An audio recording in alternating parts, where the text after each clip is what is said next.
Hello everyone. So today I'm going to explain a chapter which is Freedom at Midnight, which is written by two authors, Larry Collins and Dominic Lapierre. So the story Freedom at Midnight, ये जो लिखा है ये दो authors ने लिखा है collaborate करके, ठीक है। लैरी कॉलिंस जो हैं वो अमेरिकन हैं और डोमिनिक लपायर जो हैं वो फ्रेंच हैं। तो टाइटल को पहले समझते हैं। Freedom eight midnight. फ्रीडम का मतलब होता है आज़ादी एंड एट मिडनाइट मीन्स आधी रात। सो वी कैन से आधी रात में मिली हुई आज़ादी, ठीक है।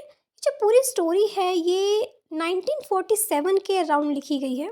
जो पार्टीशन टाइम है इंडिया और पाकिस्तान का उसके अराउंड लिखी गई है और उसका एक बहुत ही मेन रोल है इस स्टोरी में। ओके, तो ये पूरी स्टोरी मैंने पॉइंट्स में समराइज़ की है और बहुत ही इजीली आपको समझ में आ जानी है। बहुत इजी है, अच्छी है, अंडरस्टैंडिंग है और हार्ट टचिंग स्टोरी है। तो इसके जो मेन कैरेक्टर्स हैं वो है बूटा सिंह, जैनब और तनवीर, ठीक है। ये पूरी फैमिली है एक। बूटा सिंह जो हैं वो 55 ईयर ओल्ड सिख वेतरन है। सिख वेतरन वेतरन का मतलब होता है रिटायर्ड मिलिट्री ऑफिसर, ठीक है। बूटा सिंह जो है एक सिख मैन है, ओल्ड मैन है और वो एक रिटायर्ड मिलिट्री ऑफिसर है। जो जैनब है वो 17 ईयर ओल्ड मुस्लिम गर्ल है, ठीक है, daughter of share croppers. Share croppers mean small farmers.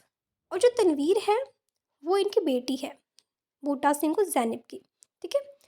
अब मैं आपको बता दूं कि पार्टीशन टाइम का यहाँ पे एक मेन रोल है, यानी कि ये जो स्टोरी है उसके अराउंड है। अब हम इसमें ये कह सकते, इसका बेस है कि पार्टीशन हुई है, ठीक है ना। और इंडियंस हैं जो पाकिस्तान में हैं वो पाकिस्तान से इंडिया आ रहे हैं और जो पाकिस्तानी जो इंडिया में रह रहे हैं वो पाकिस्तान जा रहे हैं, ठीक है। तो ये चीज़ आपने इसको बेस रखनी है।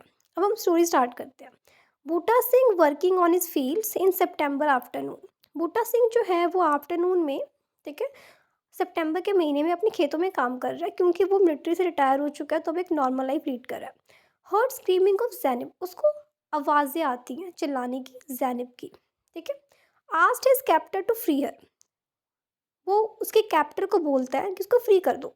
अब इन 3 सेंटेंसेस का क्या मतलब फ़्लो बनता है, क्या इसकी स्टोरी बनती है, वो कुछ ऐसे है। जो बूटा सिंह है वो अपने फ़ील्ड्स में काम कर रहा होता है, ठीक है, सितंबर महीने में आफ्टरनून में। उसको अचानक से स्क्रीमिंग सुनाई देती है ज़ैनब की। वो जाता है, वो देखता है कि जो ज़ैनब है मुस्लिम लड़की है, उसको सिख लोगों ने पकड़ रखा है, ठीक है, सिख कम्युनिटी ने उसको कैद किया हुआ है। तो वो समझ जाता है कि ज़ैनब है अपनी फैमिली से अलग हो गई है, ठीक है। वो पाकिस्तान जा रही थी पर जा नहीं पाई, वो अलग हो गई और इन्होंने इसे पकड़ लिया, कैप्टर्स। तो जो कैप्टर वर्ड है ना उसका मतलब होता है वो लोग जो किसी को बंदी बनाते हैं उस उन्हें कैप्टर बोलते हैं। तो यहाँ पे ज़ैनब को कैप्टर्स ने पकड़ रखा है, ठीक है, सिख कम्युनिटी ने पकड़ रखा है।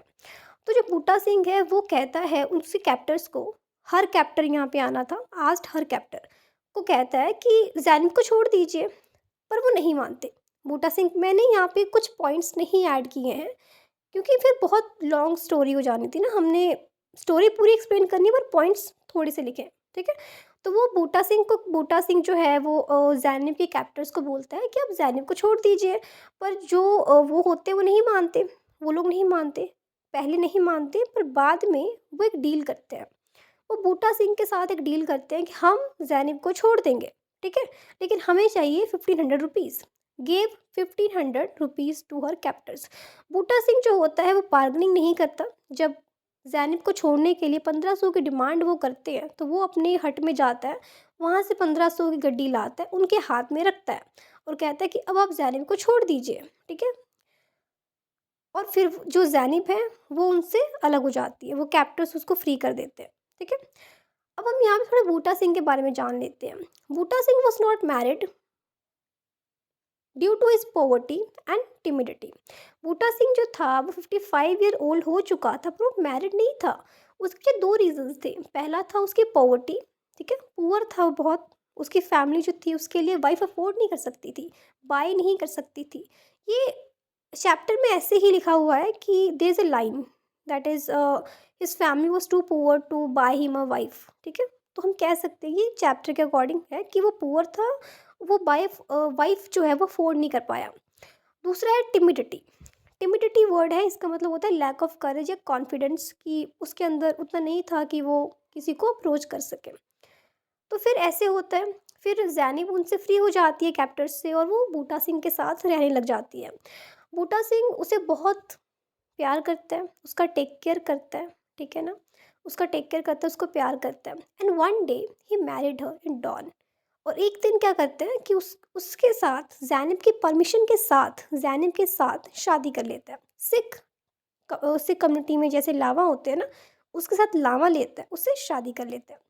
डॉन का मतलब होता है अर्ली मॉर्निंग। अर्ली मॉर्निंग में ज़ैनिब से शादी कर लेता है, उसको छुड़वाता है, उसका टेक केयर करता है, वो राज़ी हो जाती है, वो शादी कर लेते हैं। यूज्ड टू बाय अ सारी, आगे स्टोरी कंटिन्यू होती है। Used to buy her a sari, a bar of soap, a pair of embroidered slippers whenever he visit to market. जो बूटा सिंह है वो अपनी वाइफ का बहुत टेक केयर करता है, वो ज़ैनिब का बहुत टेक केयर करता है। वो जब भी मार्केट जाता है, ठीक है ना, उसके लिए हमेशा कुछ ना कुछ लेके आता है, स्मॉल चीज़ें, ठीक है, स्मॉल स्मॉल थिंग्स, साड़ी होगी, बार ऑफ सोप हो गया, स्लीपर्स हो गए, कभी कुछ उसके लेके आता है। उनके बाद उनकी शादी हो जाती है, तो उनकी बेटी होती है, they have a daughter, Tanvir. उनकी बेटी होती है जिसका नाम वो तनवीर रखते हैं, ठीक है। मिरेकल ऑफ स्काई, इस नेम का मतलब है miracle of sky. And then he was happily married. Buta Singh और जैनब हैप्पीली मैरिड कपल की तरह रहते हैं, उनकी बेटी होती है, एक हैप्पी फैमिली की तरह रहते हैं।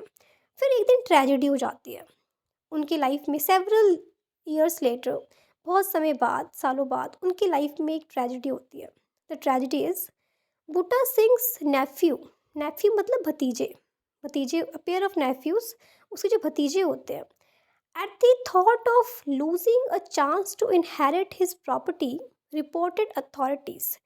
वो क्या करते हैं कि वो जैनिब के बारे में इंडियन अथॉरिटीज़ को बता देते हैं कि ये जो जैनिब है ये पाकिस्तानी है, और ये इंडिया में रह गई है, ठीक है, और ये यहाँ पे रह रही है। तो फिर जैसे कि आपको पता है कि पाकिस्तान इंडिया में नहीं रह सकते, राइट? उनको जाना पड़ता है, बिना परमिशन के नहीं रह सकते, तो बता देते हैं। Then जैनिब was रेंच्ड। रेंच्ड का मतलब होता है सेपरेटेड। जो इंडियन अथॉरिटीज़ हैं, ऑफिसर्स हैं, वो आती हैं और वो जैनिब को बूटा सिंह से अलग कर देती हैं, और उसे एक डिटेंशन कैंप में भेज दिया जाता है जहाँ पे बाकी पाकिस्तानी भी रह रहे होते हैं। डिटेंशन कैंप होता है जहाँ पे, मतलब एक कैंप है, ठीक है, उन्हें वहाँ रखते हैं। उन्हें वहाँ तब तक रोक के रखते हैं जब तक उनकी फैमिली का पता नहीं लग जाता, ठीक है। तो यहाँ तक की स्टोरी पार्ट 1 में है। आगे की स्टोरी मैं आपको पार्ट 2 में एक्सप्लेन करूँगी। ओके।